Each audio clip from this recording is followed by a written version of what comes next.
Bert! Get him! Yeah! Ron Babe was right.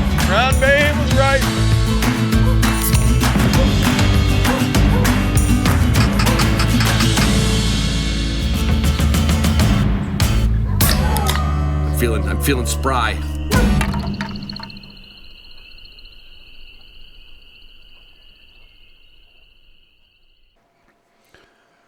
Wow. It's going so fast. I'm telling you what, it can't go any faster. It's like somebody has got, instead of putting like AA batteries in it, they taped a third one to my clock.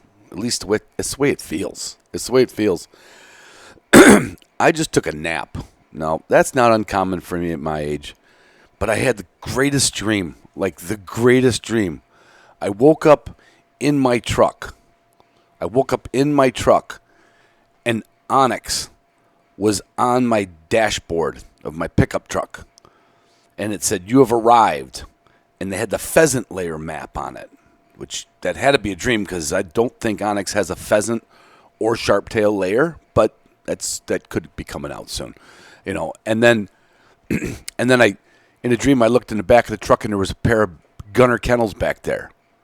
And then in the back seat of my truck was a Gunner kennel bed. It's like, well, I got to be dreaming. Gunner Kennels doesn't make a bed. Never seen that. I mean, I got their food crate, and I got their dog kennels and their the dummies, But, yeah, so I was like, what a weird dream.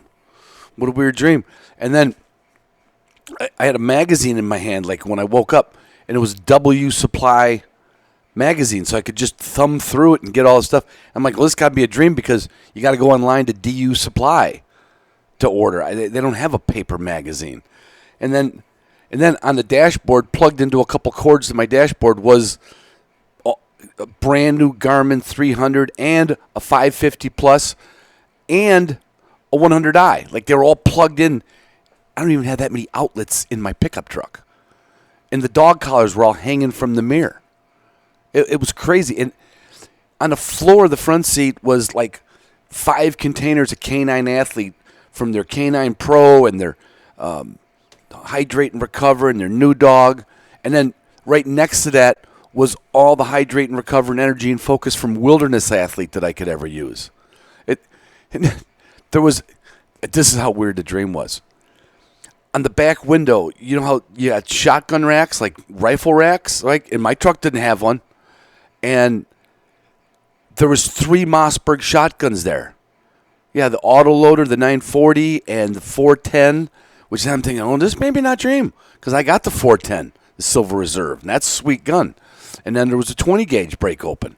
And I was like, this can't be right, but it's all stuff I'm familiar with. And then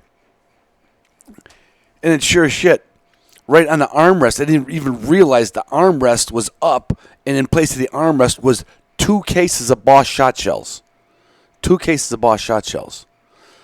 And now I'm really my head is starting to spin. So I kind of climb up over the back seat because I want to see these shotguns back there. And there's 2 bags of Purina Pro Plan. Like, I'm like, am I in a dream? Maybe this is what happens when you die and go to heaven, and you got to have all your stuff with me. Like, this is all the stuff I'd have to have, right? And then, sure enough, I saw, when I got back up, I looked at myself in the mirror and said, "What are you wearing?"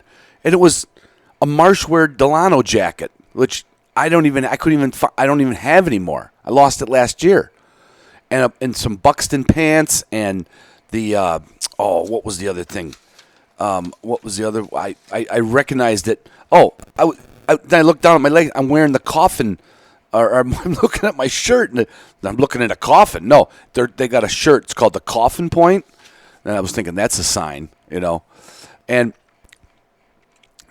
I get out of the truck because I just don't believe this. I know it's got to be a dream. I look down at my feet, and what am I wearing? Arxis USA rubber boots. And now this is really, really, really weird.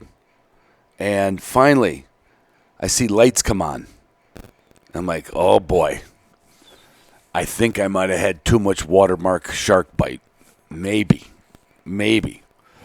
And then as the cop car stops, just dozens of people come out of the like the clowns coming out at the Shriner Circus, like dozens and dozens, and people just kept coming out. It turned out they were all Patreon patrons. It was the weirdest dream I've ever had. Weirdest dream I ever had. Well, that was my dream. I don't know. I'm dreaming of this season. It's coming up soon. It starts in Virginia for Doves. All the stuff I mentioned to you, the title sponsor of this show, Onyx, Gunner Kennels, DU Supply, Garmin, Canine Athlete, Mossberg, Boss Shot Shells, Purina Pro Plan, Marshwear, Arxis USA. It's all going with me to every state I travel, along with my Watermark Brewery beer. Well, I'm not bringing the half barrel because that stays here in the kennel. Very heavy, very heavy. I'll be honest, takes up a lot of room. But I will get, everywhere I go, I'm going to be like Johnny Appleseed. I'm going to be dropping off like 4 packs of Watermark beer everywhere I go. I just haven't been down to see Justin and tell him I need like 18 cases to go. Anyway, I hope you enjoy this episode. This is an episode that if you don't learn a little something, then you're one of like 5 professional trainers I know. They'd be like, yeah, that's a good way to do it, but it's not the way I do it. I have Justin Horak on. I'm not re-recording this. No way, I'm not re-recording this. I've got Jordan Horak on. Now, you guys know the name. He's been on a lot of podcasts, but I had him on my podcast first years ago, and then a few years back I had him on again. He worked with Taffy, my first cocker, and taught me a few things, and he did a demonstration presentation down at the DUX, the Ducks Unlimited Fest Expo in Memphis. I went down there. Thanks to my friends at Purina. Thank you, Carl, putting me up down there. And I said, I was just looking at your bullet points. This would make a great podcast. This isn't a how to train your dog. This is how Jordan thinks about training dogs. We're not giving away training techniques and tips, but if you listen to this episode and you don't pull something away from it, you must have tuned into the wrong show. I love you guys. I love you girls. I love you patrons more. Don't forget, this Thursday, you always get the email. This Thursday will be the Zoom room, right? And we're going to catch up on everything, catch up on how my tournament went in Chicago, catch up on the latest and greatest, my 50th high school reunion the week after that, and then the BHA Pint Night. I'm going to have those people on this week. We're going to, lots of stuff. August is going by so gosh darn fast. I'm going to be in Virginia shooting the Doves before you know it. There. You even got a cup of coffee here. I got a hydrate and recover mixed in with an energy and focus. So I'm ready to go, Jordan. You should be laser. Got to get ready for my big fight on Saturday. Anyway, okay, everybody, that was a little banter before I already hit the record button. I have a returning guest and someone I consider a friend in the industry for sure. We don't live in the same state. We don't hang out and have beer together, but I've known Jordan Horak for a long time. In fact, I'm gonna brag on my length of podcasting. I'm pretty sure I had you on the first podcast you were ever on. Is that true, Jordan? Yeah, that's true, Ron. And that was probably 7 years ago, maybe. I'm guessing. I'd have to look. Yeah, I think so. I think so. Maybe 6 years ago. It's been a while. So if you're not familiar with the name, just in case you're new to the dog world and you're struggling to find good content, this is going to be a dandy. The way I found Jordan was through a company he started called Cato. Cato Outdoors, Cato Board, the Cato Board. Everybody. Yeah. I never want to say everybody knows what a Cato Board is. But for a complete new person, it's basically a small elevated platform about 18 inches by 24 inches, roughly, right, Jordan? Something like that. Yep, 16 by 24. 16 by 24. And the idea of a place board had been around for as long as dogs have been around. People made them typically out of 2x4s and a piece of plywood. That's right. So what did you pick up a wet one day and just said, this is ridiculous, I'm not going to build another one of these? Yeah. So one little rabbit hole here. I remember the first podcast, Ron, and I was super nervous for that one. Yeah. It's funny how things change, 6 years later. It's like, oh, now we can just like have friendly conversation, and Right. I don't have to analyze every word that I probably should analyze every word that I say, but I'm not going to like I did that first time. So Right. hopefully this flows a little bit better than the first one.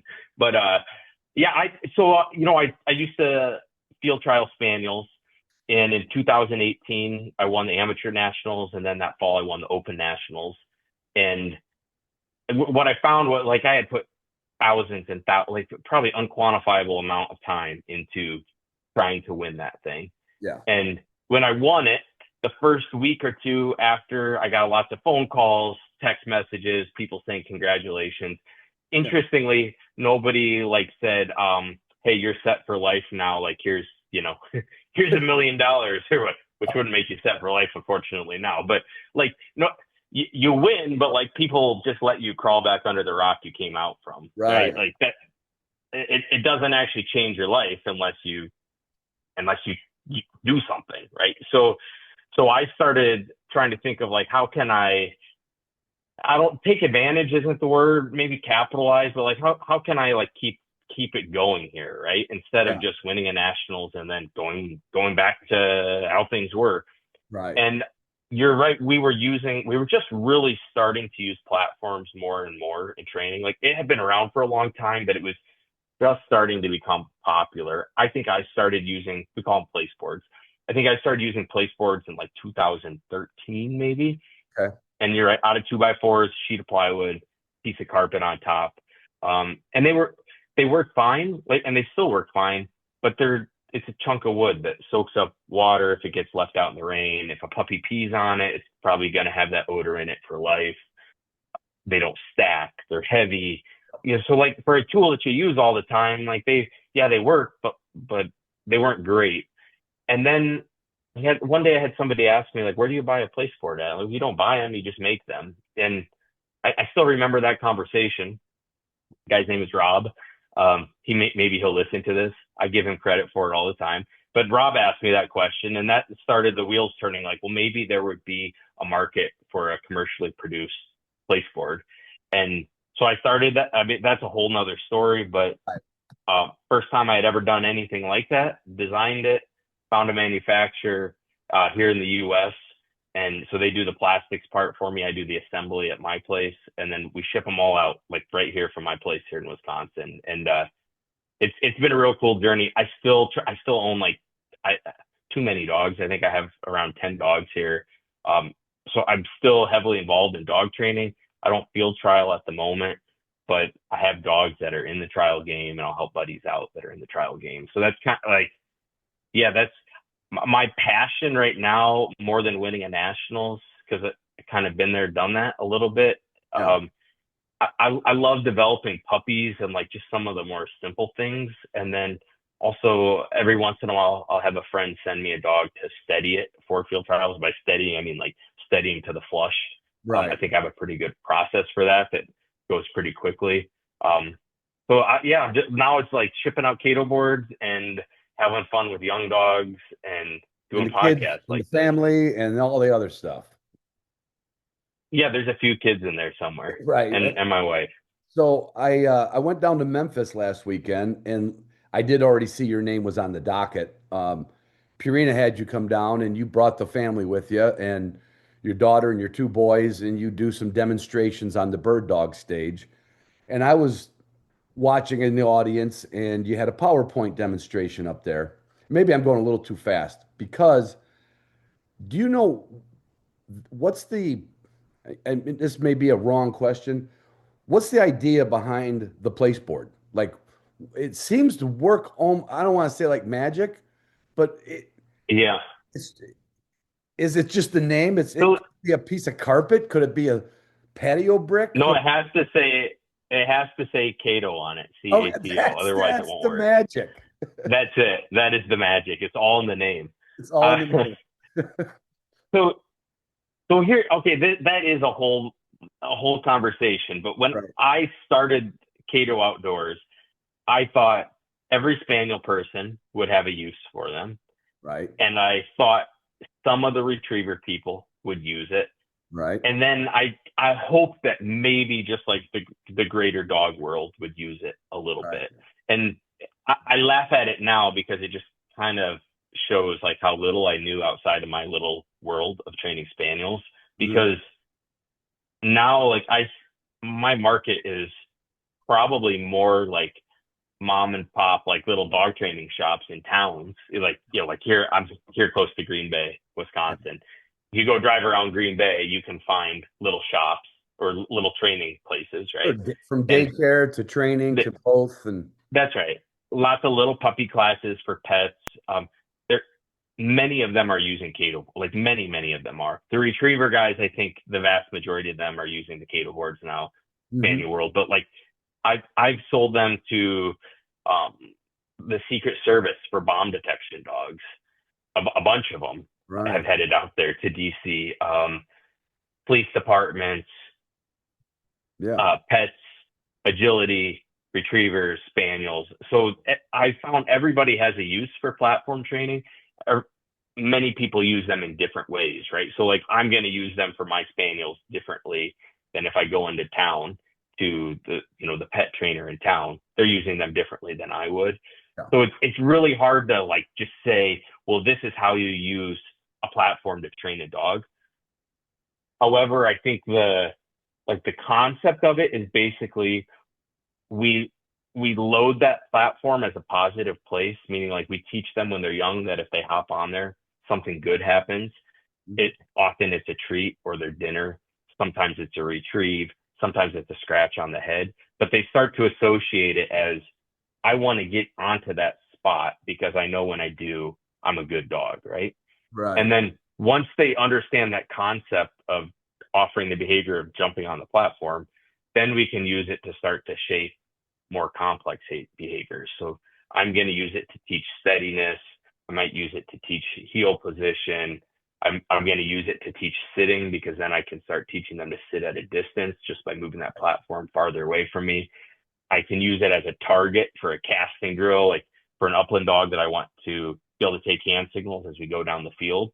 That Cato board is like a target for them. So they understand if I put my arm off to the side, like, oh, you want me to go that way to that platform. So it's kind of like the white barrel or the white bucket for the lab people almost, where they use for long marks. A little bit. It's a bit of a visual, not a big visual, but it gives them a direction Yeah, the barrels, like I'm not going to try to even speak to that necessarily because that's a little bit out of my lane.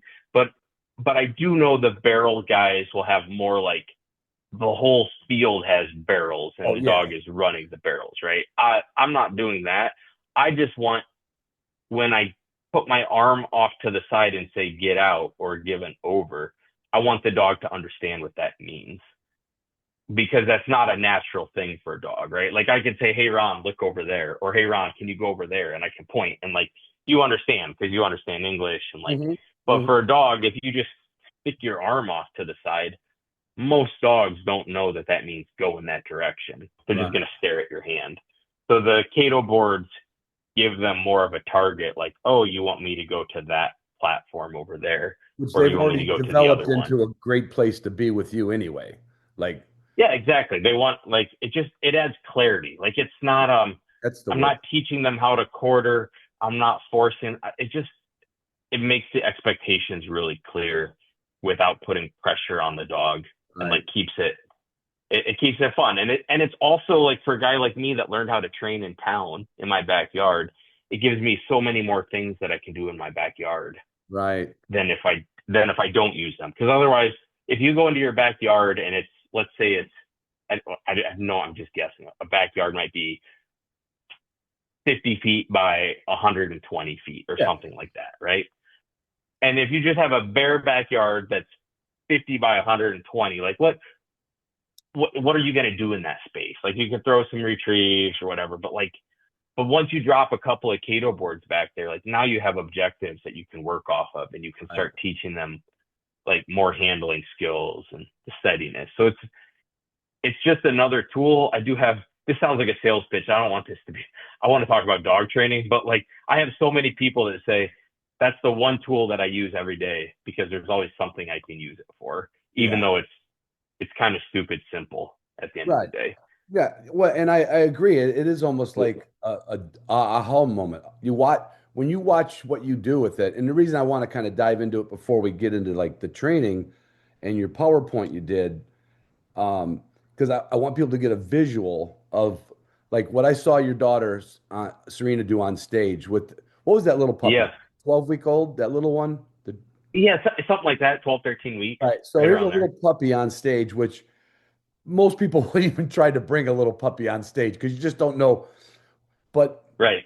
what I saw her doing, and I saw you do it when I was up at your house years ago, that early treat to one Cato board. The other Cato board is only, let's say, 3 feet away, right? But it's like Yep. the hand moves over to the other Cato board. The dog follows the hand, finds itself where? Oh, on another board. Yeah.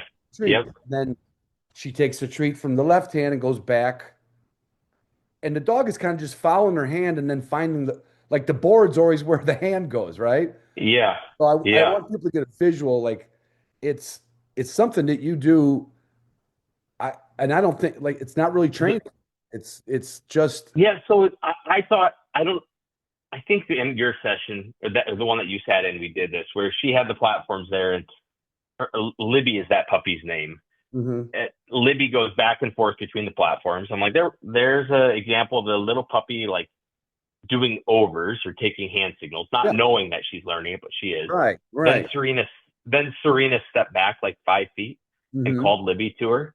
And Libby comes running in and gets a treat. Like there's recall. It's only 5 feet, but it's recall, right? Yep, yep, Then she uses her hand and sends Libby back to a board. So now Libby's going away from her, and Libby hops on the platform and sits there. Well, it's sitting at a distance. It's not a great distance, but it is the concept of going away and sitting.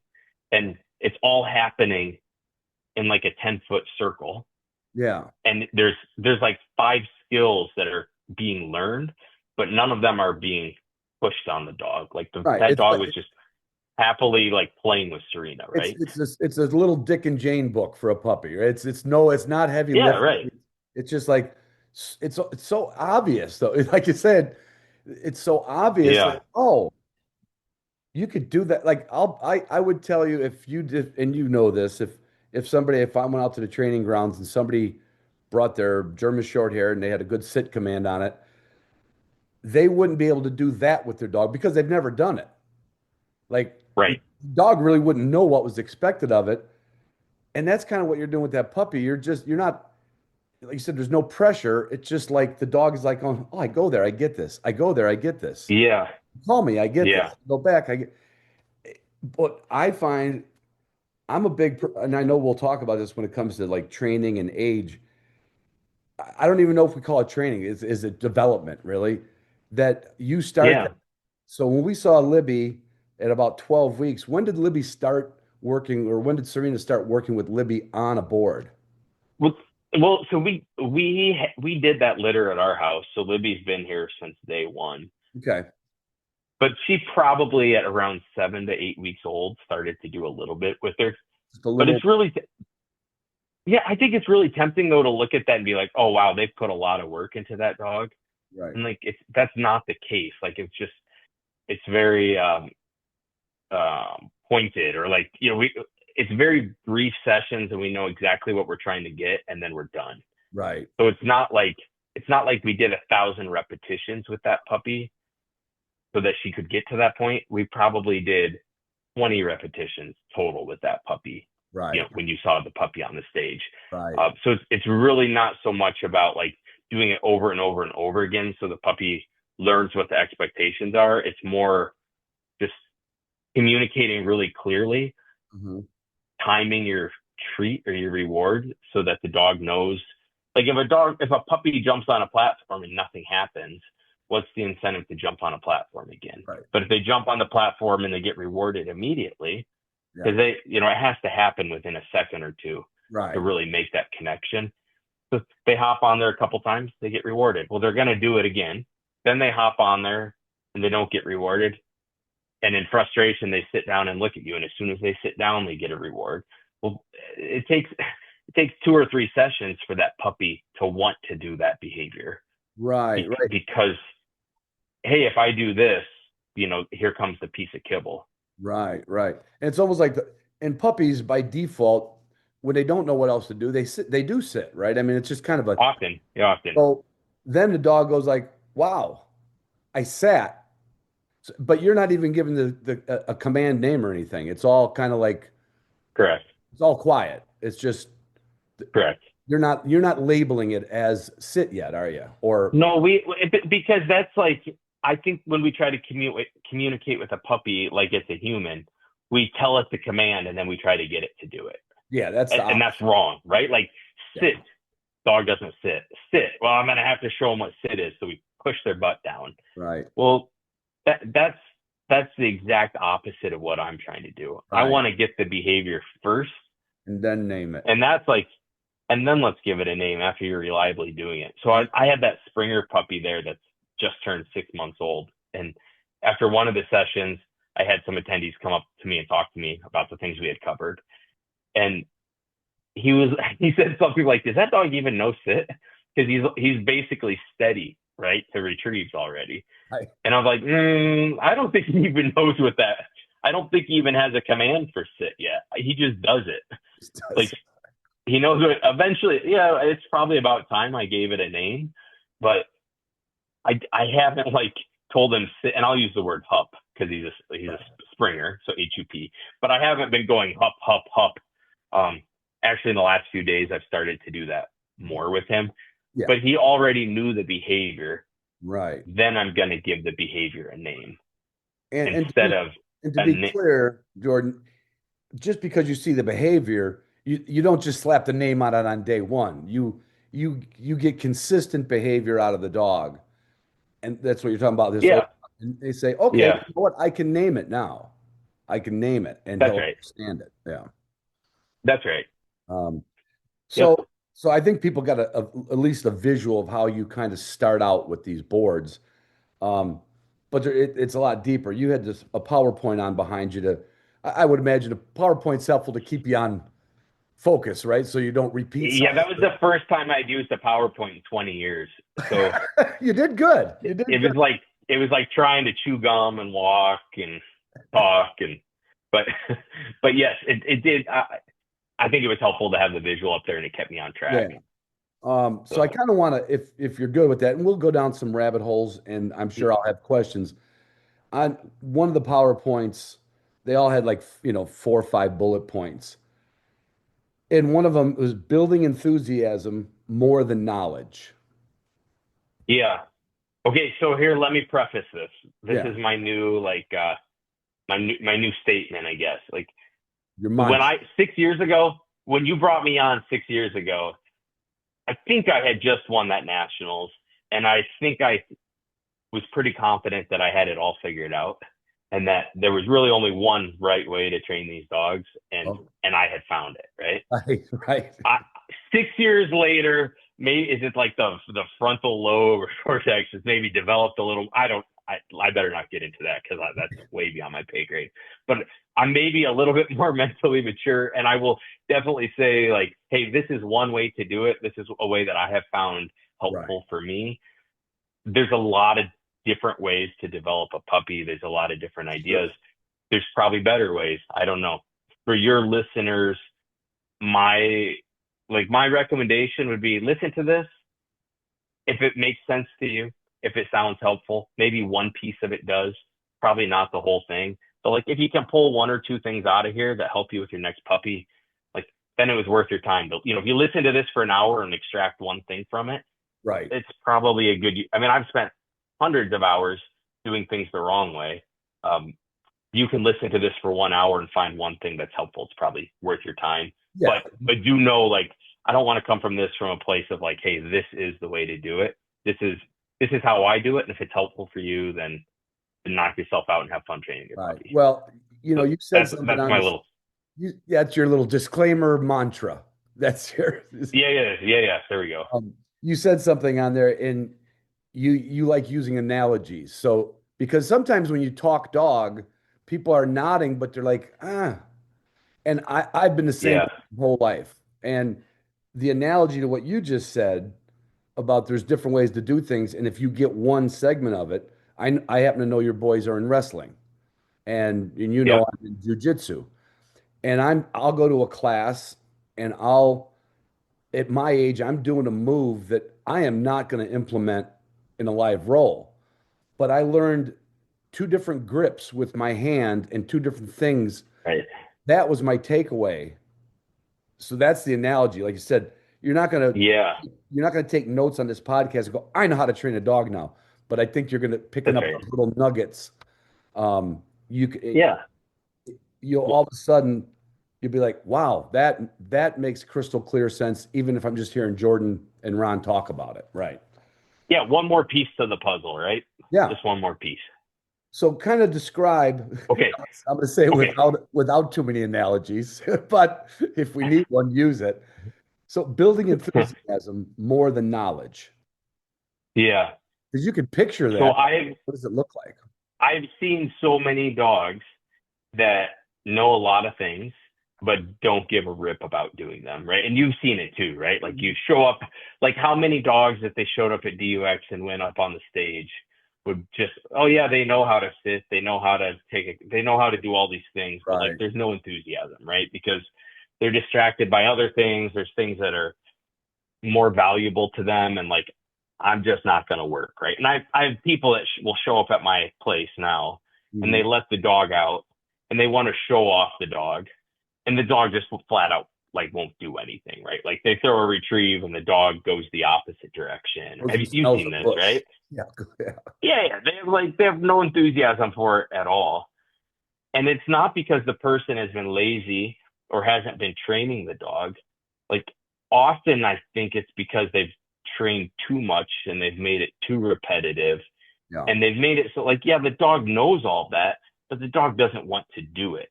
Right. And in my opinion, if the dog doesn't want to do it, you've got a real problem on your hands, right? Then it turns into the compulsion training of like, well, then we're going to have to make you do it. We know how to do it. You don't want to do it. We're going to have to make you Right. do it. Right. And frankly, like to me, that sucks. Like that's Yeah.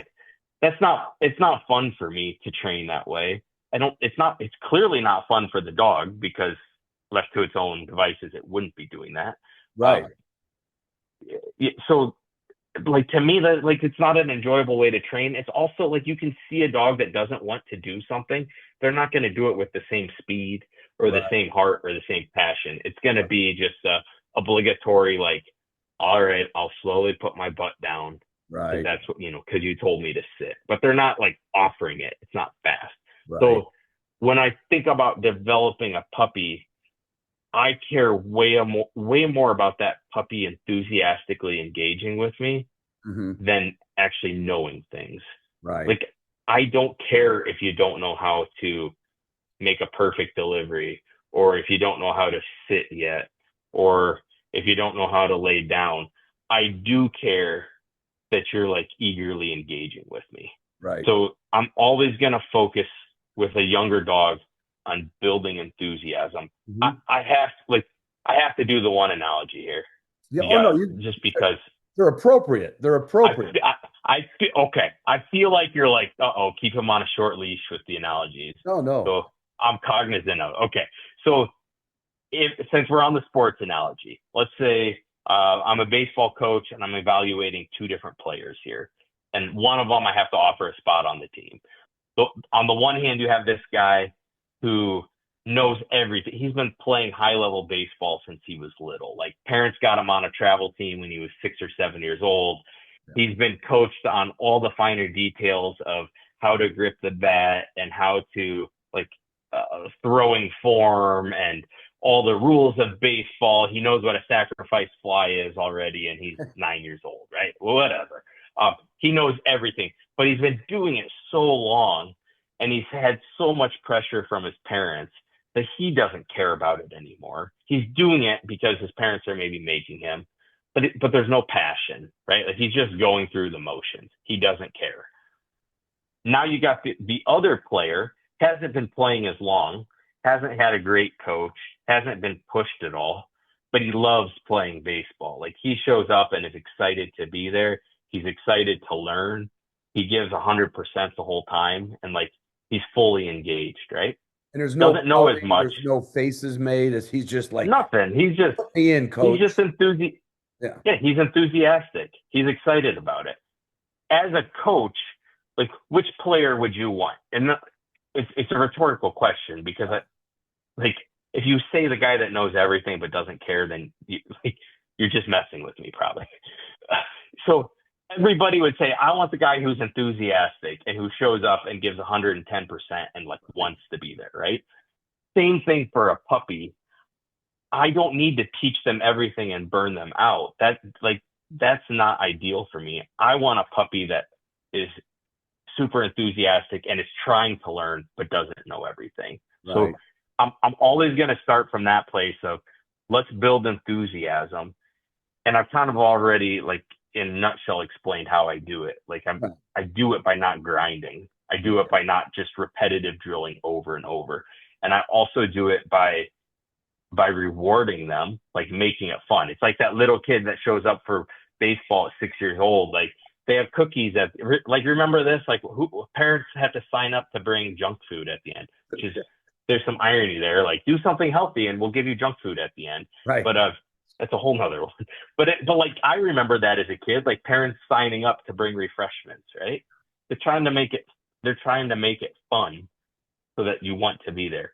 Same thing for a puppy. Like, if I can make this fun and I can incorporate rewards throughout, and I'm not putting a bunch of stress or pressure or expectations on you, as a puppy, like, that puppy is going to be in a much better mental space than the one who we just started grinding on it from day one. Right. You know, you and I talked yesterday before we made the schedule to get this done. And we both had stories of the dogs that you can see, the dogs that they can do those marked retrieves, or they can do those drags, but you don't see the enthusiasm in it. And it always shows up somewhere. It always shows up Yeah. So no. I had somebody the other day ask me, like, what do you think about blinking? You know, like, so, like, blinking a bird. Mhm.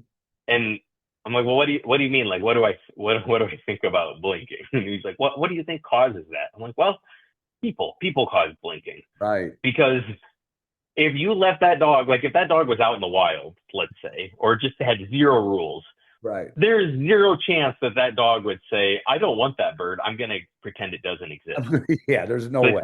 they would, every time, they might not handle it correctly. You know, they might go try to eat it or whatever, but, like, they're not going to, a dog that has been bred for birds in particular is not going to ignore a bird on its own. Like, you put pressure on it. And that's maybe the extreme of, like, sucking the enthusiasm out, right? Like, you put so much pressure that's what it can look like in the end. That's what it can look like. That's right. Exactly. So, right. It can come out in a lot of different ways, but ultimately, like, you suck the enthusiasm out and you're going to have it.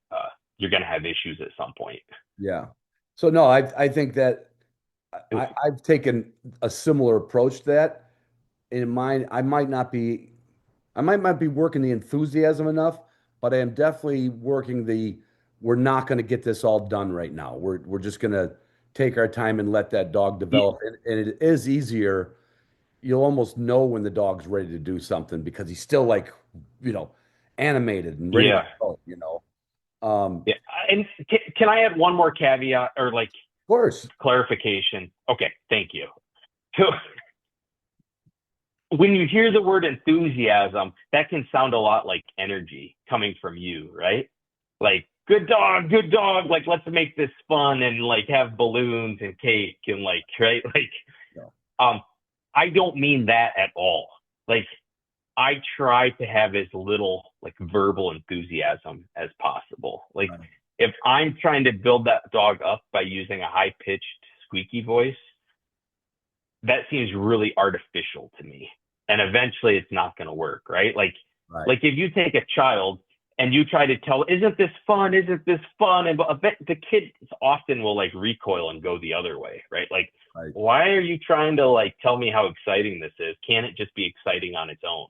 Right. But if you got to tell me it's exciting, I kind of feel like you're lying to me, right? Right. So with a puppy, like, if we are just doing a high pitched, squealy, weird voice with them, trying to make them enthusiastic, that ain't it. Like that ends up typically going the other direction. I'm trying to build enthusiasm by not having a lot of rules, making sure that there's real rewards when they engage with me, Right. and keeping sessions short. But it's a lot of my sessions I'm almost completely silent. Yeah. Like Yeah. the Oh, enthusiasm is coming from other things. I'm glad you clarified that because you're right. It's not acting silly and using the baby squeaky voice and like boo boo boo boo. Right. Right. It's not like Right. And grandma. everybody knows what we're talking about It's when we not say like that. grandma the first time she sees her granddaughter and goes, "Oh my boo boo boo doo." That's right. That's That's right. not the enthusiasm we're talking about. No, no. We're talking about real enthusiasm based Right. on absolute things. And based on what a dog likes, like, That's right. you know, I'm going to skip a little bit of stuff, but one Okay. thing that it's like the third bullet point on this page, encouraging engagement, eye contact is key. I've Yes. I was either told that years ago. I've always paid a lot of attention to eye contact. So speak a little bit of that because I Yeah. think people don't read their dog. That's a spot where they could learn to read their dog. So if a dog won't look you in the eyes, you can't, I shouldn't say you can't. It's extremely hard to train that dog, right? Right. Like if it's always looking somewhere else, Right. how can you teach it? So like I use the example at the convention there. Like I'm talking to you guys as a crowd right now. I'm talking to you, Ron. You're looking right at the camera, right into my eyes. If I see you looking off to the side, interested in something else, Right. Looking at my like phone and and looking over yeah, the yeah, like oh yeah, like I'm not stupid. You're not listening to me, right? right. You're not engaged with me. You're Yeah. not trying to learn right now. Right. I will see people who are trying to teach their dog to do something. Like let's just say they're trying to teach the dog to sit, but the dog is like turned away from them, looking a different direction, Mhm. not giving them their eyes. Stop trying to teach that dog to sit. Like it needs to look you in the, it needs to connect with you first. Right. And Right. if it's not connecting with you, why isn't it connecting with you? And if you have to force it to connect with you, Mhm. to me, there's an underlying problem there that's way bigger. Like that dog, they're not stupid. Well, I mean, maybe they are. They have little brains, but like dogs understand. Like they understand this. Like if I look away from him, I'm giving him the cold shoulder, right? Like I'm communicating. I'm not really trying to learn from this guy. So Right. the the first thing, if I'm trying to teach a dog to sit, the first thing it needs to be able to do is make eye contact. Yeah. If I'm trying to get a dog to recall, but the dog won't look me in the eye when it's close, Right. why is it going to recall to me? I can't even get good connection with it Right. when I have it in close. Right. So like eye contact and rewarding that eye contact to me is like such a foundational thing. If you don't have it, that's where you need to start. And Make that eye contact sorry, go ahead. well, that probably even comes with that early treat reward thing, right? It's looking to you. 100%. It's and Yep. you're not forcing it to look in your eyes. It just happens to because you're giving it the reward. It's like, wow, when I look at him or her, right? There's Yeah. my so even looking at you is part of the reward process, even kind Yeah, of. they aren't isolated behaviors. It all Yeah. ties in. It's not like, They well, today we're going to work on this, and then tomorrow no, like this all happens as a whole. right. It's just I want to point both of them out because if you walk away from this podcast and go and try to teach your dog to go back and forth between Cato boards, Right. but the dog won't even look you in the eye. Right. Well, yeah, you're probably going to fail at going back and forth between Cato boards just because the dog isn't engaged with you yet. So like it all ties into that relationship. Like if you're having to force that dog to stay in your space and you're having to force it to make eye contact with you, Right. you probably don't have a great working relationship with that dog. Like it's probably a relationship based on you forcing the dog to do things and the dog begrudgingly doing it and looking for opportunities to not do it. Right. And I want a dog that's like, man, this guy's awesome. And I want to hang out here with him. And I want to look at his face because good things happen when I look at his face and like, he's a cool guy as opposed to, man, this guy's a jerk.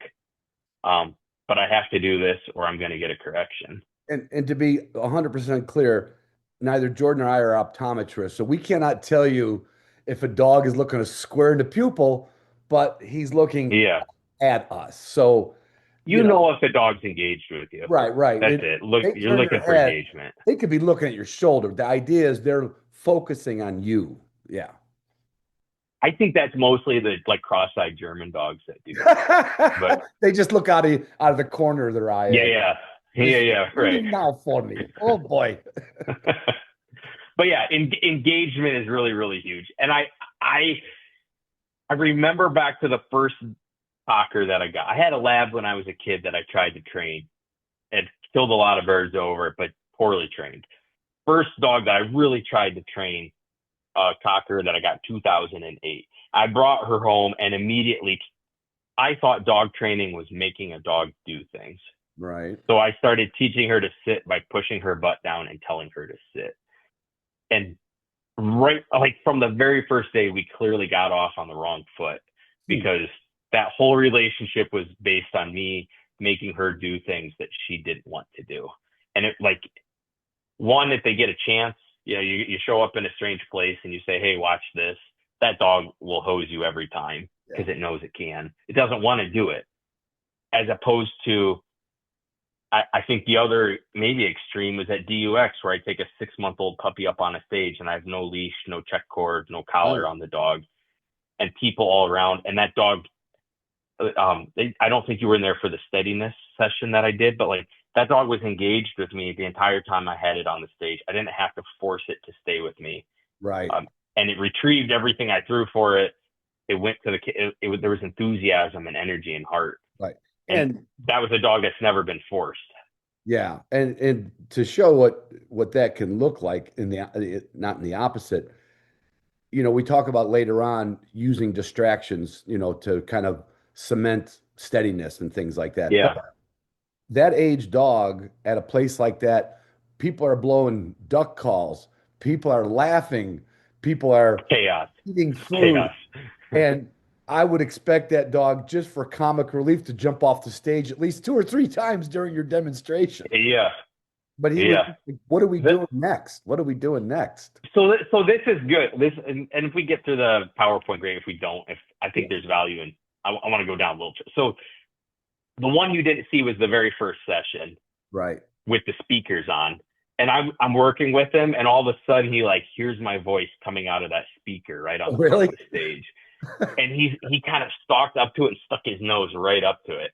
And when I called him, he could hear me behind him, but he could also hear me coming out of the speaker.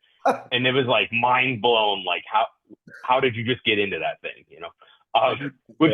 Which was funny. He laughed, and then we got back on track. But when I first got there, so this is a dog that like hasn't left the farm before. Like he's been on my property, has not been exposed to crowds, nothing like this at all. For sure, has never rode up an escalator. We get to that building. It's a 6-month-old Springer.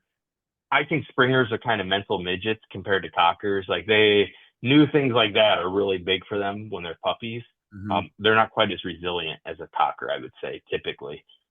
So we've got this mental midget Springer.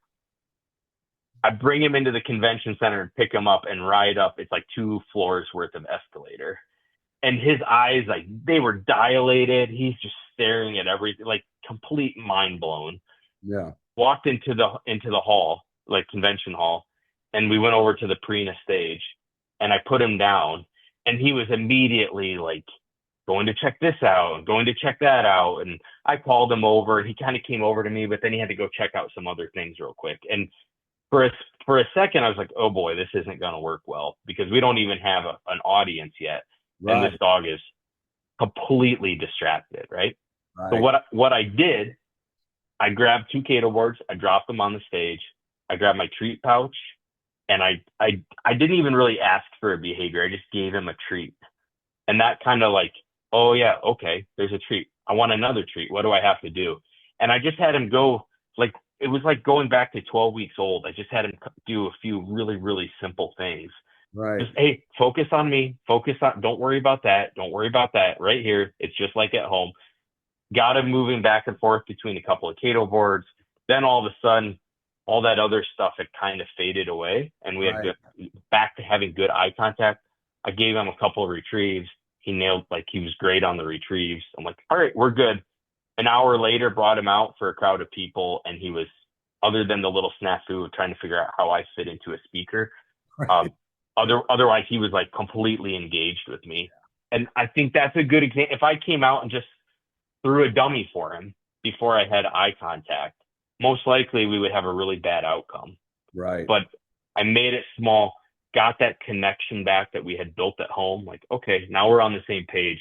Let's build up real quickly to where we're actually at in our training. And I think there's value there for a lot of, like, if you show up to the game farm and you let your dog out and it's running all over the place and it's distracted by everything, and you throw a retrieve for it, you're probably gonna fail.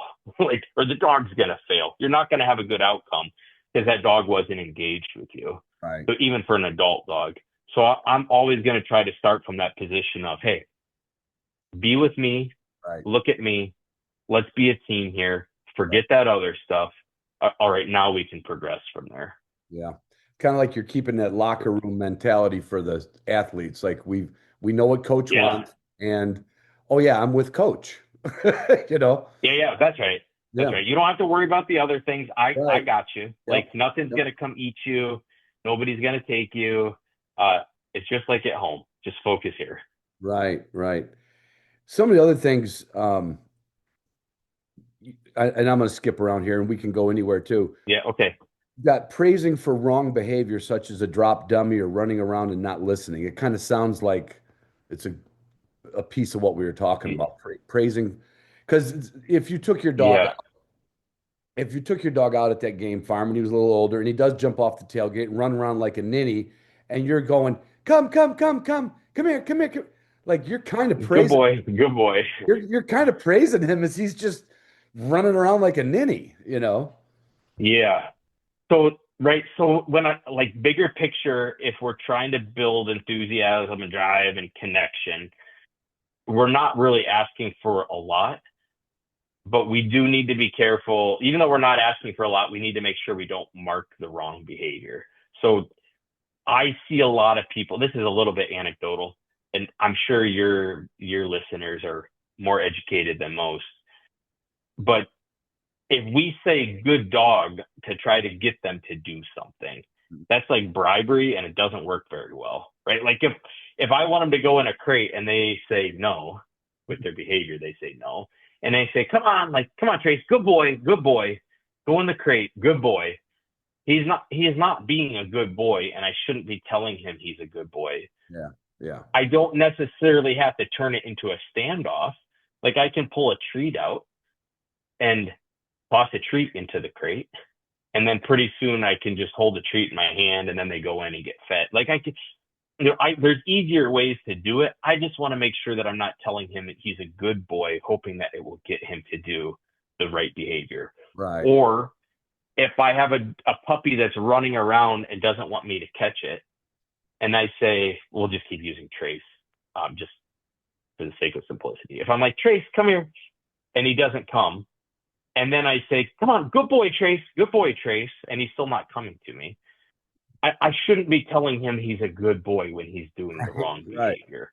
Because So you're going to end up using that good expectation, boy at the right time, but he doesn't know what it means anymore. now it means nothing. Now it means nothing, or worse than meaning nothing, they think they were doing the right thing when they were doing the wrong thing. So let's say they're bringing a retrieve back. I don't worry about a great delivery until a dog is 8, 9, 10 months old, or even older than that. Right. But I also don't want to tell them they're a good dog when they give me a really bad delivery. Like, if they drop the dummy 3 feet away and I tell them they're a good boy, Yeah. that's confusing at worst.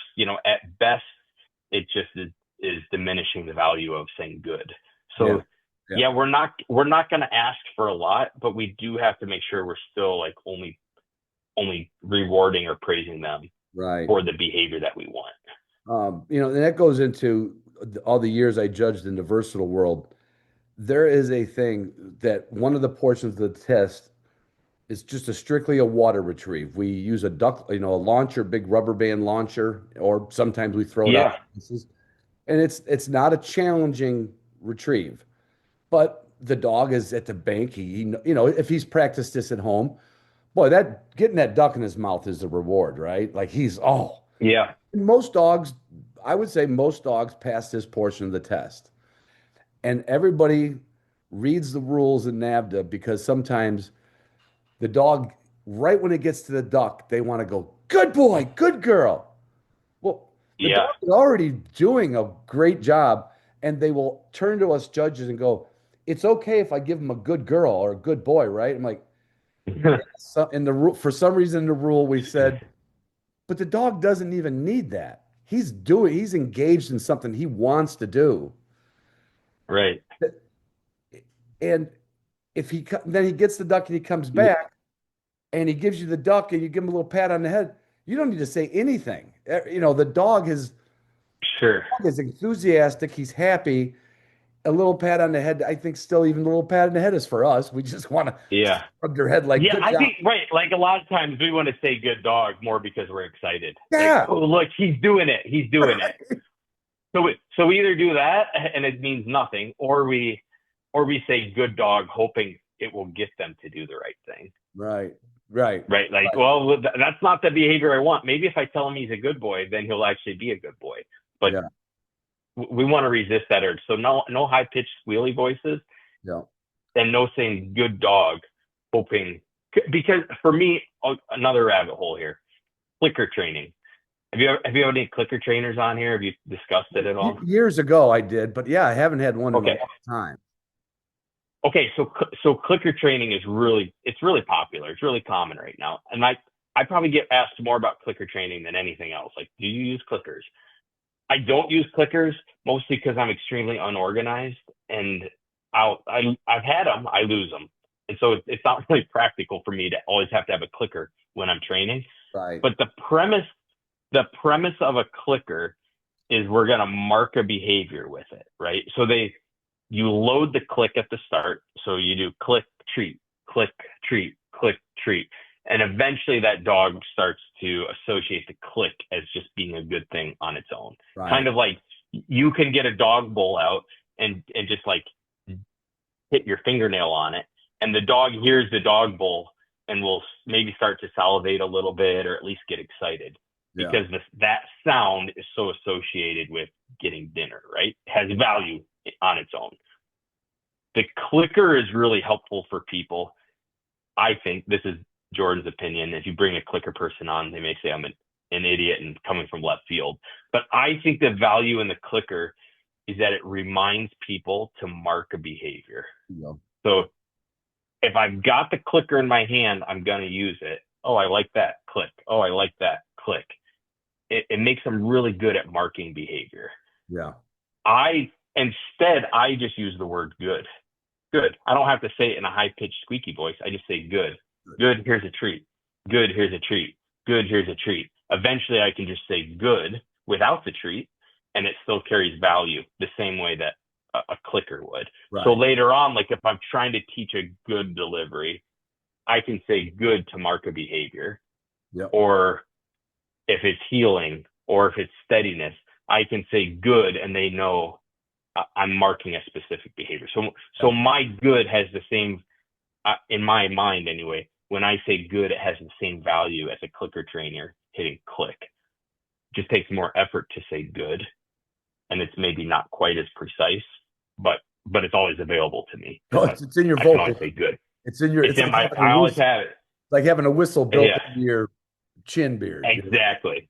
So it's more valuable to me that way. If Right. someday, like maybe maybe in the future, dog trainers have a clicker implanted. You know what, somewhere, maybe Jordan? I'll do that then. If I could get Bic, because I always have a cigar going, right? If I could get Oh, please. if I could get Bic to also make it click, oh. See, what's funny is that thing is probably the clicker for you. It You probably start is. to salivate a little bit when you hear I a do. lighter In fact, go I'm off. going to grab another little backwood cigar. Yeah. while we talk. See? Well done, Ron. Way to illustrate this. Yeah, no kidding. I heard that lighter click a couple times, and I'm going to. Ron has been clicker trained.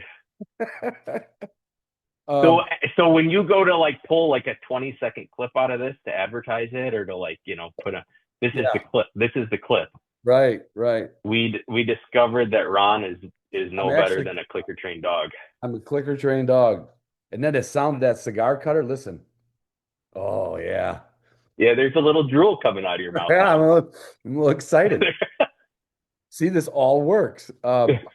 So okay. So anyway, I want to make sure when I say good, I want to make sure that it's a precise word. You can use something other than good, but I Right. do want to have a word that's the same as a click. When I That's say your good, you marking know it was word. the right thing. Right. That's your Yeah, marking that's a word. marker.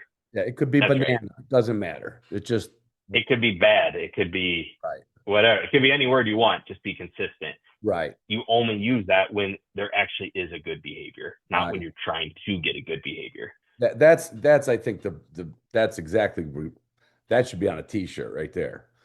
You know, only Yeah. when you get the behavior, not when you're not getting the behavior. Yeah.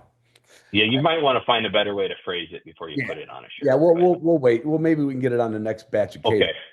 That would be, you should have like, like there's Bible verses and people wear bracelets, like what would Jesus do? Yeah.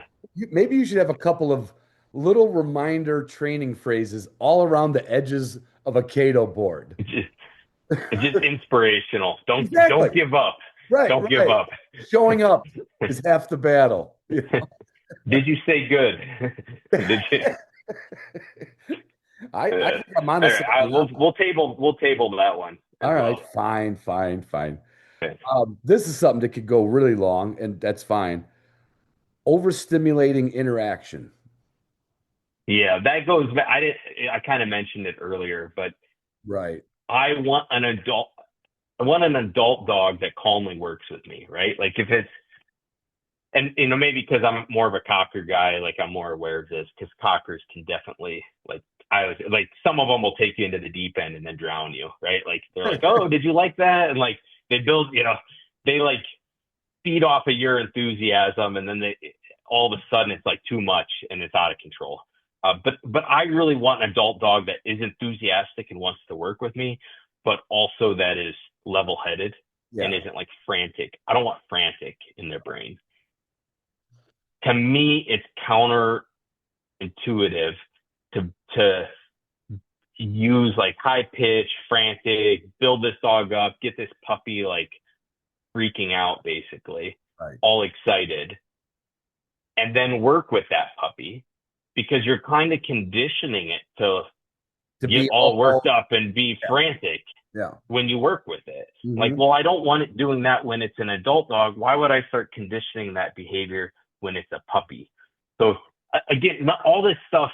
I think I have one point where I say like nothing happens in a silo. Like it's Yes. all connected. Right. And maybe this is gonna kind of touch on that. Like it's not like, well, I did this when it was a puppy, and now we're gonna kind of disregard all that, and now we're gonna do it this way. Like, no, it's these things aren't in silos. They don't happen independent of each other. It's a holistic thing. Like Mhm. how you teach sit, how you interact with that puppy is going to affect how that dog learns from you in the future and how it interacts with you in the future. Yeah. So don't think like you can do one thing when it's a puppy and not condition a behavior that might be there for its whole life. Like Right. you may have that. So a lot of this presentation or seminar that I did was a bit anecdotal, like based off of things that I've seen people do and that Yeah. I think are maybe a mistake. That's one thing that I see all the time is people want to build the dog up and almost make them frantic, or I should say the puppy. They almost make that puppy frantic and get them all psyched out when they're working with them.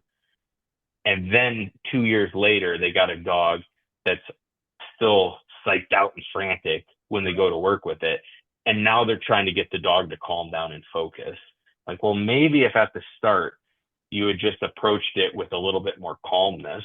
Right. And again, use the reward to motivate that dog more than you like pumping it up verbally. Right. And it's also not really a natural thing. Like dogs don't interact with each other that way. Like you as a person, like this is a really weird thing. The whole interaction, people with dogs, it's kind of funny if you sit back and think about it. But it's funny how people are like, they get so weird when they interact with dogs. And I saw it at the convention. Like, we have a dog, one of the cockers is was almost always sitting out on one of the dog beds getting pet. Yeah. And people walk up and like you see how some people walk up and calmly interact with the dog. Other people walk up and like, I mean, for lack of a better way to express it, like they act like idiots. I'm like, why did you're clearly a normal person and you clearly don't talk to people this way. Why did that dog make you act like an alien? You know, like why? It's such a weird, like, oh, look at the puppy, blah, blah. I'm like, what? Like, that is so, it's strange. It's strange that dogs pulled these behaviors out of people. Yeah. I encourage people, try to resist acting weird when you interact with the dog. Like, treat them, interact with them as a puppy the same way you would like to be interacting with them when they're 2 years old, because now we're being consistent and now we're hopefully building behaviors that we're not going to have to try to reverse when they get older. Yeah, because that's a pain in the butt to try to reverse something. That's a real pain in the butt. Yeah, the only caveat would be, like, okay, some puppies are really reserved and maybe we do need to try to build them up a little bit. You know, like if, you know, we're looking at each other, most people just listen to the audio here, but like let's say right here is where we want them to be, like this level of energy or enthusiasm, and above this line is like boiling over and being too much, and below that line is like not enough enthusiasm. Well, if they're below that line, we are going to want to do some things to just add a little bit of energy and to bring them up a little bit. Right. But most people, I think, are building them up so they're way above that line and they've boiled over and they're too much, and they train in that space and they work in that space. And like, really, you should be that dog that's kind of boiled over. You should try to bring it down to that level where it's like a little bit more calm and focused. Like, if you think another analogy illustration, I confused it too. I'm just a dog guy, but if you picture like a classroom, if you got 20 kids in a classroom and half of them are sleeping and the others are like on the verge of going to sleep, they're not learning, right? Clearly they're not learning. There's not enough enthusiasm there.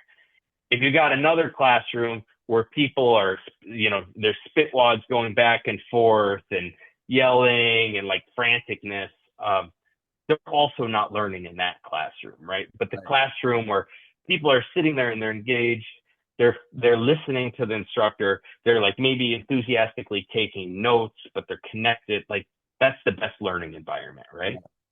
Same thing for a puppy. If they're disengaged, or they're not enthusiastic, we might have to add a little energy. We might need to maybe use a better reward. We might need to give more rewards. We might need to find something to engage them more. If they're boiling over and they're just like, they're shooting spitwads, you know, they're not engaged because they're so frantic and high energy. Right. Well, then we need to find a way. Let's slow this down a little bit and calm them down, get that eye focus back or contact back. Now we're in a place where we can actually learn and do some training. Right. You know, I won't charge you for this one, Jordan, but when you're on stage the next time, I like the classroom analogy. It's kind of like the class is there before the teacher walked in, right? Like, the quiet teacher just walks in and they're like, oh, I don't know. Then it could be the teacher that walks in with a different cadence and he's got their attention. But you don't want to be that teacher that walks in Bozo the Clown outfit and goes, hey, hey, hey. You know? Even that's right. Now you just set the tone for not learning because That's right. You set that tone of like, oh, this is a party, you know? So yes. Bozo the Clown never made a good teacher in a 7th grade classroom. So find some balance in there. Yeah. Find some balance, and yes, for that happy medium. Right. So. Right. Are we covering everything pretty good there? I think we are. I think we're getting the points across. I think so. So one thing I'll say, like maybe in conclusion, I don't know. I don't like to tell people exactly how to do things. Like, hey, here's how you teach whatever, a specific skill. Right.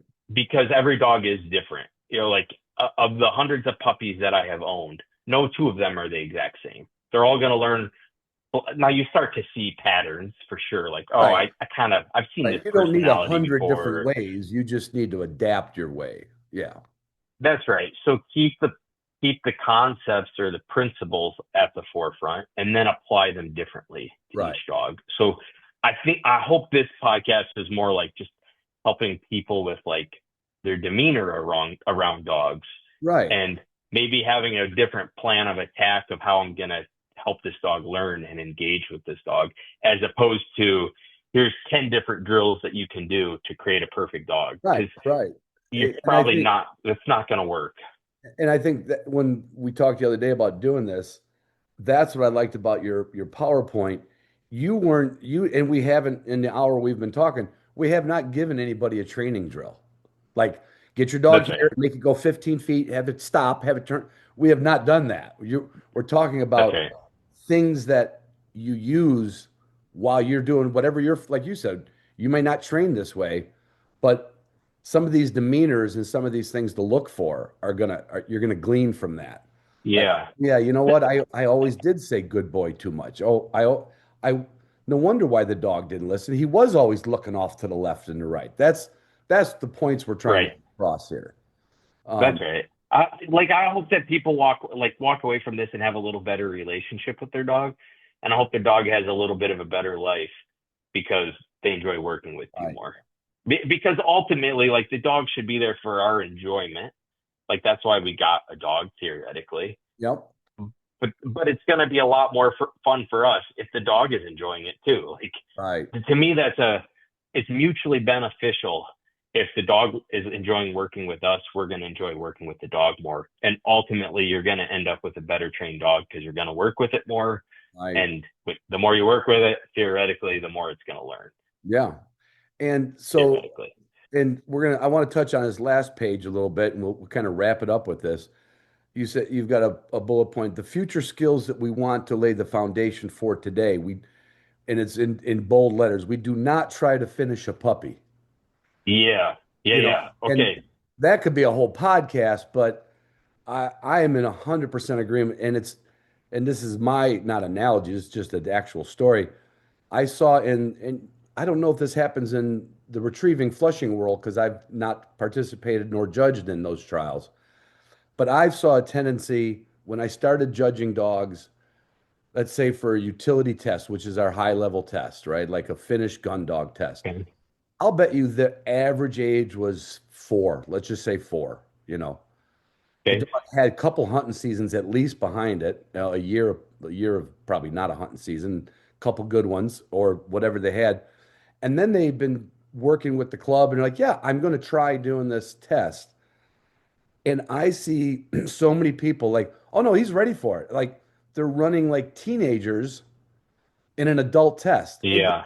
teenagers can run fast, like athletes, and teenagers can jump high, but teenagers aren't mentally developed as an adult are. And it Yeah. always drove me a little crazy why people want to go so fast with that puppy and get to that what they think is the goal. Right.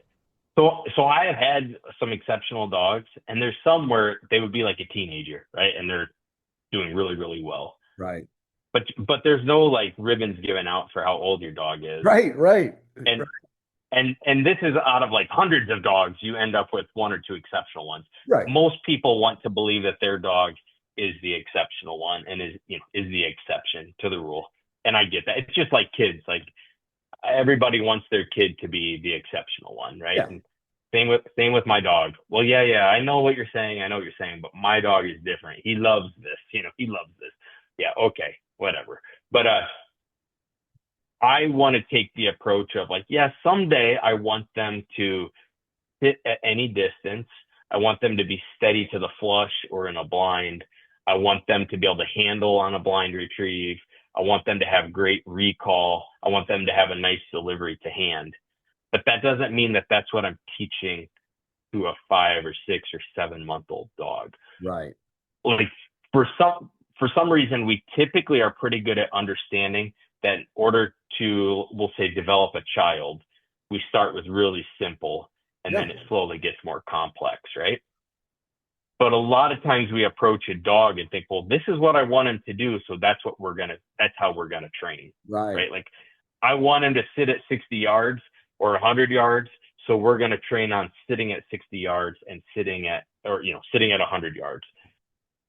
It's the opposite of how we would develop a child, like in sports, let's say, Yeah. or academically. But for some reason, that's what we do with dogs. We just like jump right to the end. I would rather take the approach of, yeah, someday I want them to do those skills and I want them to do them really, really well, but that's down the road. Today, I want to just start laying the foundation. So that little puppy on the stage, Right. it's going back and forth 3 feet. It's like nothing. It doesn't even know that it's learning to take hand signals. It's just having fun playing with Serena, right? Right. When you recall it, it's running over to you to get a treat, or just because it loves being with you. He doesn't know you're Someday gonna that call might him. be a Right. He doesn't know in his head yeah. at that point that you're planning on calling him off of a bird and coming back to you when he's 2 years old on a That's hunt. right. And a hen pheasant gets That's right. he has no idea that's what you're laying the foundation for. Or when he jumps on a Cato board and gets a retrieve, he doesn't know someday that's going to be steadiness. Like Right. right now, it's just, oh, when I jump on here, I get a retrieve. Right. Someday it's going to be when you stay there, you get the retrieve. But we're not going to do that yet. And a lot of times we have that temptation of, well, boy, he loves doing this. Let's make it harder for him. Yeah. Yes. Well, what are we trying to do? Like make it so hard that he hates it, and like, are you really that good that you know when it's going to get to the point of dislike? You probably aren't. Like I've made that mistake where you're like, wow, this is a really advanced puppy, and like you start giving it more, and then it becomes too much. So Right. I want to really try to err on the side of, hey, we're trying to structure these games at the start in such a way that they're eventually going to lead to the more complex behaviors that I want. Right. But today at the start, they're just games, and they're just a way to have like fun together and slowly start to learn, but they don't even know. It's like playing Monopoly or something. It's just a game, but hey, you're actually learning to handle money, right? Yeah. But you don't know that's what you're doing. Right. Right. You don't know you're going to have a mortgage It's just someday. a game. Yeah. You didn't realize you were learning about investing and Right. and maybe going bankrupt, but you were, but it was just, so the same thing for the puppy. Like they don't know that they're learning what will eventually lead to steadiness or to a delivery or to hand signals, Mhm. but they are, but Right. it's still fun for them. So To wrap that point up, and then I do want to ask you something just more on a tongue-in-cheek level. Last night I took a 2-year-old Bracco out to the training grounds, and I kind of call her a project dog. I got her at a year from a friend. He was very honest. He said, I'm going to be remodeling a house and rebuilding another house. This dog is going to be, dog is just not going to get, he knew he wasn't going to be able to work with this dog. He said, do you know anybody who would want it? I said, let me take it. You can have her back in a year, or I'll hunt her at least I'll get her a hunting season in. okay, So I'm taking her very puppy-like in her development, even though she's 2. So last night, it was very few people. A lot of people left early, and a good friend of mine was there. And I let her back out of the truck, and I said, you know, something I haven't done with her is really throw some retrieves. So I whipped a bumper out there, and comes right back to me, really nice. Second one, really nice. And Dave says, don't do 3. I said, I know. I did 3. you did it, I did it. A little, rookie. I know, but where she taught herself something was when she came back, she wanted to go do that bad behavior out at a distance again. You know, I tapped my hand on the tailgate, said, "Come on, let's get in the kennel." Now, she wouldn't even go in a kennel when I got her. She'd never been in one. Like it was like stuffing Okay. a dead dog into a kennel, right? Now she enthusiastically jumps on the tailgate, and then I got to steer in a little bit. She wanted to go back out. I put her in the kennel, but I had to pick her up and like, no, you're going in the kennel. I gave it about 10 minutes. I let her back out. There's just like 3 people left there. I threw one bumper for her. She brought it back. I put it away and I tapped the kennel, the tailgate, and she jumped back up into the. So she kind of learned like when he lets me out, I get what I want. So Yeah. I got to go in to be able Yes. to come out, right? She and Yes. there was no treat, or the treat was her getting to do something. But it's funny how just thinking about your actions, like, wow, I just found out something about this dog, but she had to learn that on her own. Yeah. It's like when running it, like you're running into the crate because that's where they get fed, right? Yeah. Like, I'm in here, feed me. Right. They think that they were making the feeding happen because Right. that's where they got Right. fed. But Right. like, no, you weren't making it happen. I was going to feed you anyway. I just got you to give me a behavior in order for you to get what you Right. wanted. And then eventually, when you do that feeding in the crate early enough, you can start naming it kennel, kennel. Yeah, that's right. And That's right. and pretty soon there doesn't have to be a food bowl in that kennel, and the dog is going to open that door and go like, "Oh, Yeah. it'll be here. It'll be here eventually." No, it's I think we're getting maybe better as a dog community at like understanding training doesn't mean making a dog do something. Right. Right. I mean, like there may be times where like it's a little bit harder or whatever, but like developing behaviors is to me is more dog training, right? Like when you teach a dog that like, hey, this is a behavior that I want. When you do it, you get something too. Like Mm. now we actually like have a good working, not, like now we're training as opposed to like being more like the master of like, well, you're gonna do this because you have to, right? Right. Like that's more making than training. Yeah. This is, I mean, semantics probably, but I think the better we can get at training being conditioned behaviors that the dog wants to do, the more we're going to have enthusiastic dogs that do it with passion and heart and enthusiasm, energy, Right. as opposed to sit here, all like yelling at dogs and dogs coming in with tucked tails and doing things begrudgingly. Like Yeah. we can have dogs that want to do it and they do it with enthusiasm. Right. And they'll do that Because when they're hunting for you. Those same behaviors exactly, will manifest because all that foundation of was laid for. exactly. Now here's That's right. my final question for you. Oh I've boy. told you this before. I've met your children several times. You've brought them to different trade shows and you got them up on stage. They're a great bunch of kids, especially in a crowd where they could probably say, "Hey, we're going to go run around and embarrass you." They don't, right? But Yeah. we're talking about that dog making retrieve and good girl, good boy, good girl, good boy. I happen to know that your kids are in sports. Are you that good Yeah. parent in the crowd that is quiet like the good dog trainer, or are you saying good job, good job? Yeah. I'm the quiet guy. Are you? I'm the only time that I will like express myself at a game, it's not for my kids. It's for if there's a parent on the opposing team that's just an absolute piece of work. But like that's the only, and I'm sure I'm revealing a little bit about myself here. But like, let's say it's in a wrestling match, and yeah, that there's a parent that's just obnoxious, and Right, then my kid kicks that kid's butt. Like then I might like just make a little bit of noise, more just to like kind of put the knife in a little bit. right. But it's not actually for my kids. Like the conversations happen after the game for us. So the ride home, a lot of times they'll be like, what should I have done better, Dad? Or why did this go wrong? Or what did you All think right. of So this? while he's wrestling, he's not hearing Jordan. Yeah, no, no, no, no, no, no, no, no. But No, unfortunately, no. the other guy's dad was like, "No, grab him! No, get under!" And you're Oh like, yeah, yes. so I will forgive you for that one. I would be the same way. I would have to go like, "Nice job with that suplex, son." Yeah, exactly. It's really just passive aggressive, and as long as I'm aware I'm doing it, I think it's okay. Yeah, Isn't yeah, that how that works? exactly. Yeah. I It think I'm does. a good parent. I think I'm a good parent. Yeah. Like with sports anyway, I think I'm a good parent. Well, listen, we've killed a little bit of time. I'm glad we don't ever put a time limit on. Is there anything you want to? I think we covered everything, at least from the show. Um, Probably should give a shout out to Yeah. Purina for bringing you in down there. Yeah. I mean, Yeah. they do a lot for You know, all these kind of events, and they take great care of us. Yeah, not just yeah, not just the dog. they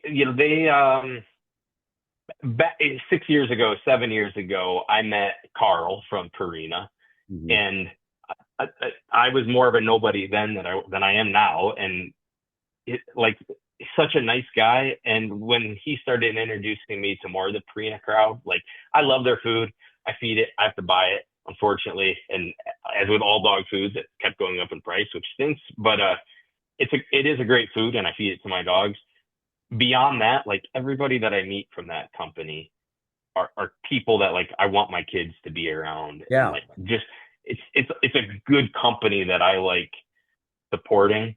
And then when I get a chance to kind of represent them, like at DUX, like I jump at it because it's a company that I'm happy to have my name associated with. Yeah, And it's like the circle of I, sporting dog life, like the circle of life. yeah, and when I see people feeding foods that are owned by companies that don't support our sport, they don't, they Right. don't support hunting, they don't support the field trial world. Their food's a comparable price. Like, why are we giving money to the companies that don't Right. have our back? And particularly, like you and I have both been to the Purina headquarters, Yeah. right? And we've seen like the amount of research that goes into it, and all the nutritionists and the scientists and the veterinarians and their attention to cleanliness in the factories. And like it's a good food, and they put a lot of effort into making sure it's a Right. good food. And then when they support our sport and Right. have our back that way, like I don't understand why people seem to always like chase the flashing, the neon lights. Like, oh, I'm gonna go try this. I'm like, Right. hey, we got a good food here. We got a company that supports us. Like, And you're right. It is. that's where I'd like my dollars to go. Yeah. No, on that note, I've told people that it makes me feel like there's a statement. My one and only mantra is if you take a wild bird from this country, whether you're a grouse hunter or you're a pheasant hunter or a prairie grouse hunter or a quail hunter, you deserve it to the organization that supports your sport. Like if you're a rough grouse Right. hunter, you don't have to go to a meeting, but you should join Rough Grouse Society. They're the one habitat organization that's working on your behalf. Even if you're not going to a meeting or going to a banquet, you owe it as the person who takes that wild bird to support the company that, and Sure. Purina is that And example. They support the show ring, the foxhounds, the coonhounds, the pointing dogs, that's the right. fletching dogs. Yeah, you owe it. I'm not saying you owe it to They're them. not they're not a nonprofit, but of all the food company, like for sure they're not a nonprofit. No, But no, no. they I mean, the way I met Purina, like my contacts there was at field trials. They Yeah, were there. I didn't see fair. anybody else there from a food company. So Nope, that to me that means something. If my dogs didn't do well on the food, um, different story. at the end of the day, I'm going to do what's right for my dogs. But Right, right. when the dogs do well on it, and it's a company that I Backs you think up. is aligned with what I enjoy, then why not? So yeah, so the shout out to Purina for sure. If you listen to this and you're like, oh, that was kind of interesting, I would like to maybe see what that actually looks like. I do occasionally post videos, like it's usually just like short little videos. I don't have like a curriculum or anything like that. But if you want to follow along with some of what I'm doing with dogs, Cato Outdoors, Cato Outdoors. You can find that Instagram. I think at YouTube you can probably find some videos on there too. Yep. Also Juggernaut Gun Dogs. Before I had Cato Outdoors, Juggernaut Gun Dogs, Juggernaut. That was kind of like my hobby kennel, and I That was still your put stuff on there as that well. was your first So orbit around the planet, around the moon. That was your yeah, and I would never have come up with Juggernaut if I thought anybody would ever actually Google it, because most people don't know how to spell it. So Cato was it the was way to just for go. me. I thought Juggernaut was a cool word, and so I used it. Yeah, too complex. Yeah, But no, but Cato's much easier. Cato. yes, C. If you can't You come, Cato's even the if you C. try with a K the first time, it'll probably come up Cato. It's the best four-letter word there is. I'll give everybody There's another. another shirt. Yeah, that's another. Yeah, no, we're gonna work on that. I'll Okay. come up with the phrases for your Cato board. I'm gonna give you another thank. I called up Jordan a couple of years ago. I said, Jordan, can you send me another Cato board? He goes, well, did it break? I said, no, no.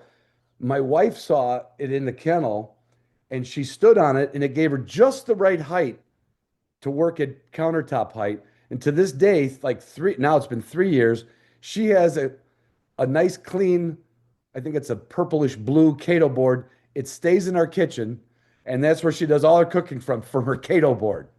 So, Yeah, I don't know how I feel about that. It feels well, like you domesticated I'm telling you, this could be a Mother's Day present. If you have a wife that's always saying, I just it. can't reach, I'm telling you, she is on that Cato board. If I could if train her, if it'd be great. But I'm telling you, she loves that Cato board. try the clicker, just in the background every time, just click it and see if eventually you can condition the Oh, you're behavior. gonna get me in trouble. Okay. Yeah. All right, let's All stop right, it. this is good, Ron. Thank you. Hey, if you like that, I got something else I think you'd really like. I want you to consider becoming a patron of the show. Now, with that, some basics with everybody who's got a Patreon page. Okay, you're going to get bigger discounts on some of our sponsors like Canine Athlete and Marshwear and Waltons, and you're going to get a Gunner Kennel discount that's only available as a patron. But what you also get is a once a month episode. It's called The History of My Dogs. It's a solo podcast that I do, kind of runs down my 40 years of dog ownership. It's in somewhat chronological order, but even if you join today, you can go in the backlog. You can hear some unfiltered, real stories about what it took to get where I'm at today, which is not very far, but a lot of experience with a lot of different dogs and a lot of great stories that I never tell on the air. You'll also get what I think is the most value is the Zoom rooms. Once a month, 8 p.m. Eastern Time, usually the second or third Thursday of the month, we have a Zoom room. We've had people coming on this Zoom room for 5 years. We've had people come on once a year. They come on during hunting season just to catch up on who's what, how's the hatch, what kind of vest are you buying, what did you just buy in a shotgun. We talk about everything just like we do when we're sitting there with a drink with our friends, only we're sitting there with a bunch of them. It's so much fun. And starting in July, I'm installing a webcam in the kennel. Now, it's not going to be on 24/7 because sometimes there's nobody out here or I'm sleeping on the couch or just building a wood fire in the wintertime. I'm not going to bore you to death. But when I do have a guest come over or just friends come over, I'm going to hit the webcam. When I start working with Waxy on a table again with the trained retrieve, and believe me, that's worth the price of admission. This dog has been giving me fits, and I have committed to starting over in July with her, and I'm going to take her step by step through that. I'm going to also work with Tagus on his advanced work, Vivi on her steadiness work, and that's all going to be on the webcam. It's not going to be on YouTube. I don't see any value in that. I want the people who listen to this show and like this show, who want to really see what goes on behind the scenes in between episodes and from hunt to hunt and month to month and all that other chronological stuff. You can join Patreon by going to Patreon and I have / Hunting Dog Podcast. You'll figure it out. You're not an idiot. Become a patron of the show and enjoy the extra content. Because if you like this, you're going to like that even more. Thanks for thinking about it. Hope to see you soon on the next Zoom room and hear about my history of my dog. Oh, you're not going to want to miss last month's history of my dogs. It's kind of a tearjerker.